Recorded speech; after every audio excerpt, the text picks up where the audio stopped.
Menelusuri konsep dan urgensi Pancasila sebagai sistem etika. Pengertian etika. Pernahkah teman-teman mendengar istilah etika? Kalaupun teman-teman pernah mendengar istilah tersebut, tahukah teman-teman apa artinya?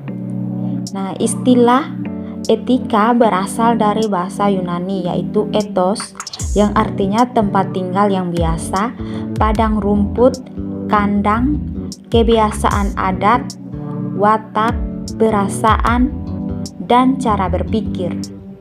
Secara etimologis, etika berarti ilmu tentang segala sesuatu yang biasa dilakukan atau ilmu tentang adat kebiasaan.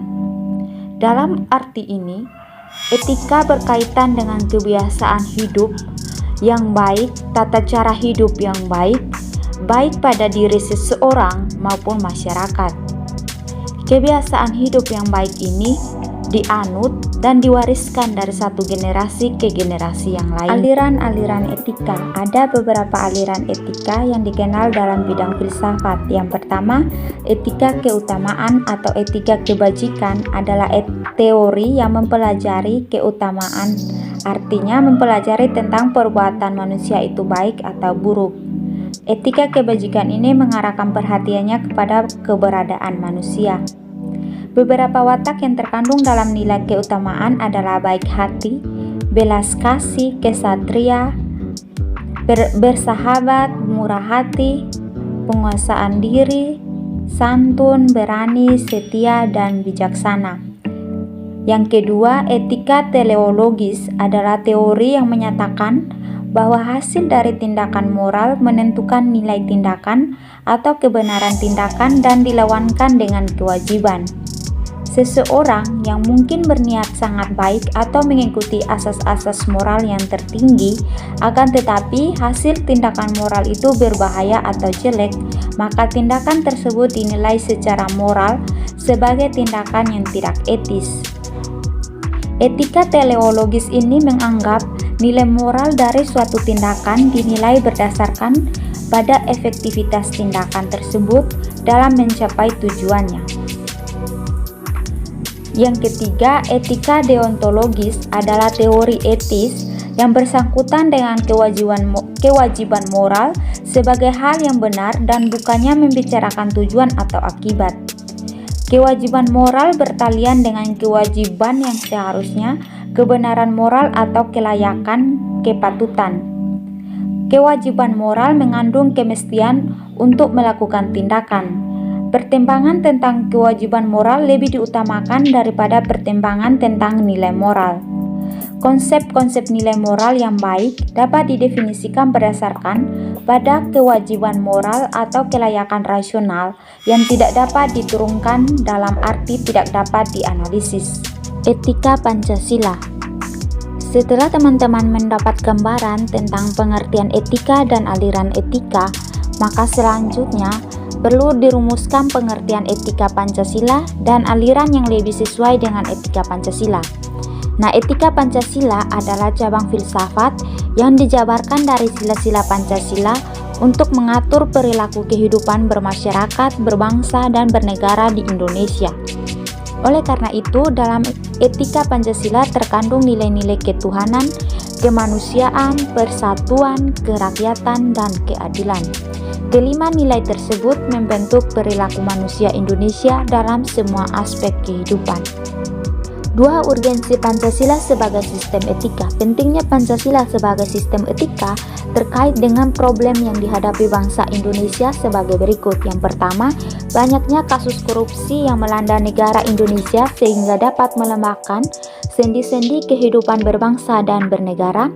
Yang kedua, masih terjadinya aksi terorisme yang mengatasnamakan agama sehingga dapat merusak semangat toleransi dalam kehidupan antar umat beragama dan meluluhlantakan semangat persatuan atau mengancam disintegrasi bangsa. Ketiga, masih terjadinya pelanggaran hak asasi manusia dalam kehidupan bernegara, seperti contoh kasus penyerbuan lembaga pemasyarakatan Cebongan, Yogyakarta pada tahun 2013 yang lalu. Keempat, kesenjangan antara kelompok masyarakat kaya dan miskin masih menandai kehidupan masyarakat Indonesia.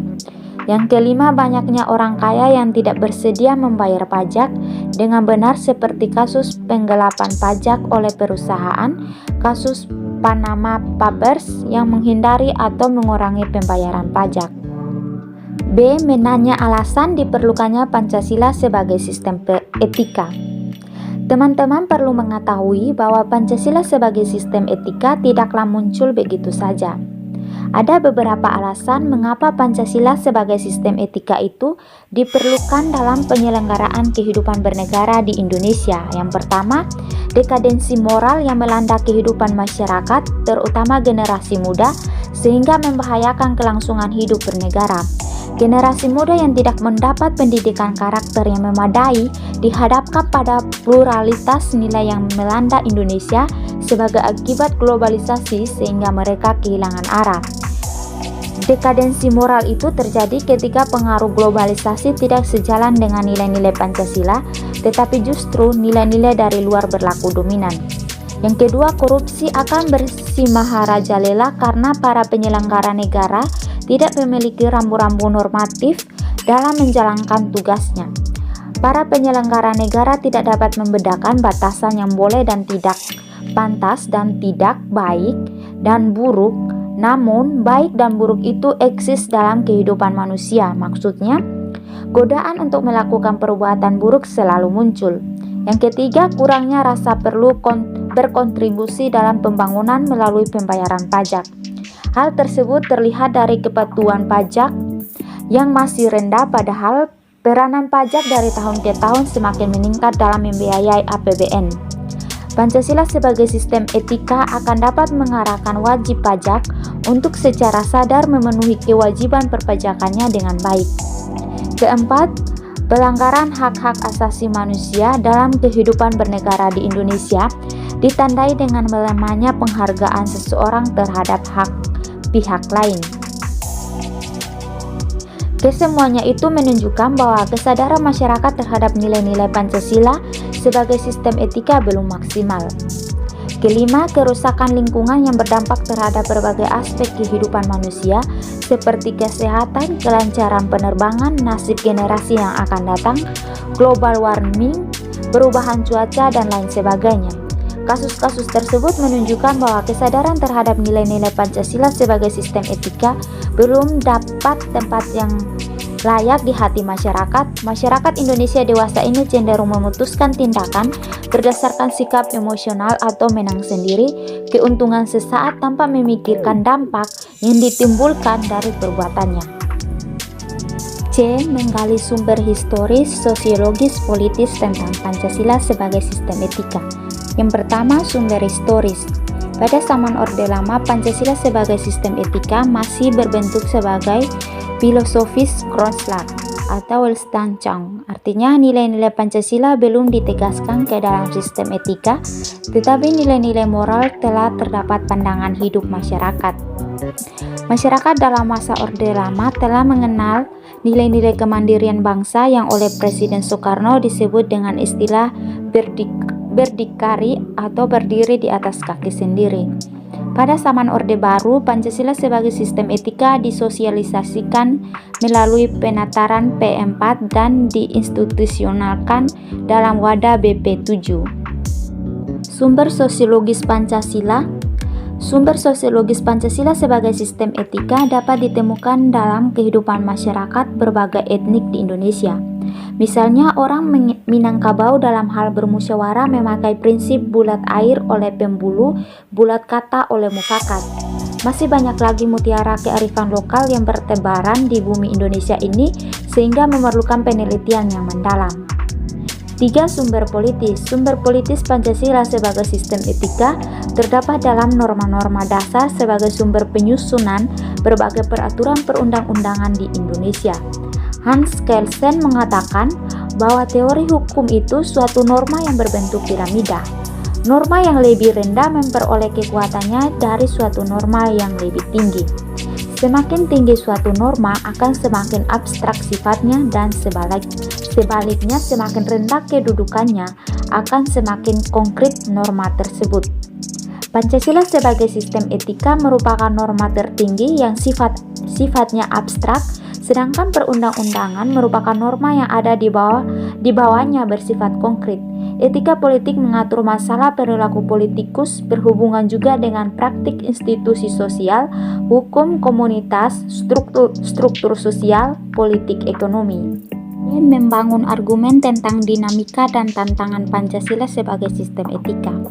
Beberapa argumen tentang dinamika Pancasila. Yang pertama, pada zaman Orde Lama, pemilu diselenggarakan dengan semangat demokrasi yang diikuti banyak partai politik, tetapi dimenangkan 4 partai politik, yaitu Partai Nasional Indonesia, Partai Muslimin Indonesia, Partai Nahdlatul Ulama, dan Partai Komunis Indonesia. Tidak dapat dikatakan bahwa pemerintahan di zaman Orde Lama mengikuti sistem etika Pancasila. Bahkan ada tudingan dari pihak Orde Baru bahwa pemilihan umum pada zaman Orde Lama dianggap terlalu liberal karena pemerintahan Soekarno menganut sistem demokrasi terpimpin yang cenderung otoriter. Yang kedua, pada zaman Orde Baru, sistem etika Pancasila diletakkan dalam bentuk penataran P4. Pada zaman Orde Baru itu pula muncul konsep manusia Indonesia seutuhnya sebagai cerminan manusia yang berperilaku dan berakhlak mulia sesuai dengan nilai-nilai Pancasila. Manusia Indonesia seutuhnya dalam pandangan Orde Baru artinya manusia sebagai makhluk ciptaan Tuhan Yang Maha Esa yang secara kodrati bersifat monodualistik, yaitu makhluk rohani sekaligus makhluk jasmani dan makhluk individu sekaligus makhluk sosial. Ketiga, sistem etika Pancasila pada era reformasi tenggelam dalam euforia demokrasi. Namun seiring dengan perjalanan waktu, disadari bahwa demokrasi tanpa dilandasi dengan sistem etika politik akan menjurus pada penyalahgunaan kekuasaan serta menghalalkan segala cara untuk mencapai tujuan. 2. Argumen tentang tantangan Pancasila sebagai sistem etika. Apakah teman-teman mengetahui bentuk tantangan terhadap Pancasila sebagai sistem etika apa saja yang muncul dalam kehidupan bangsa Indonesia? Nah, yang pertama, tantangan terhadap sistem etika Pancasila pada zaman Orde Lama berupa sikap otoriter dalam pemerintahan sebagaimana yang tercermin dalam penyelenggaraan negara yang menerapkan sistem demokrasi terpimpin. Hal tersebut tidak sesuai dengan sistem etika Pancasila yang lebih menonjolkan semangat musyawarah untuk mufakat. Kedua, tantangan terhadap sistem etika Pancasila pada zaman Orde Baru terkait dengan masalah nepotisme, kolusi, dan korupsi yang merugikan penyelenggaraan negara. Hal tersebut tidak sesuai dengan keadilan sosial karena nepotisme, kolusi, dan korupsi hanya menguntungkan segelintir orang atau kelompok tertentu. Ketiga, tantangan terhadap sistem etika Pancasila pada era reformasi berupa euforia kebebasan berpolitik sehingga mengabaikan norma-norma moral. Misalnya munculnya anarkisme yang memaksakan kehendak dengan mengatasnamakan kebebasan berdemokrasi. Mendeskripsikan esensi dan urgensi Pancasila sebagai sistem etika. Hakikat Pancasila sebagai sistem etika. Pertama, hakikat sila ketuhanan terletak pada keyakinan bangsa Indonesia pada Tuhan sebagai penjamin prinsip-prinsip moral. Artinya, setiap perilaku warga negara harus didasarkan atas nilai-nilai moral yang bersumber pada norma agama. Yang kedua, hakikat sila kemanusiaan terletak pada actus humanus, yaitu tindakan manusia yang mengandung implikasi dan konsekuensi moral yang dibedakan dengan actus homini, yaitu tindakan manusia yang biasa.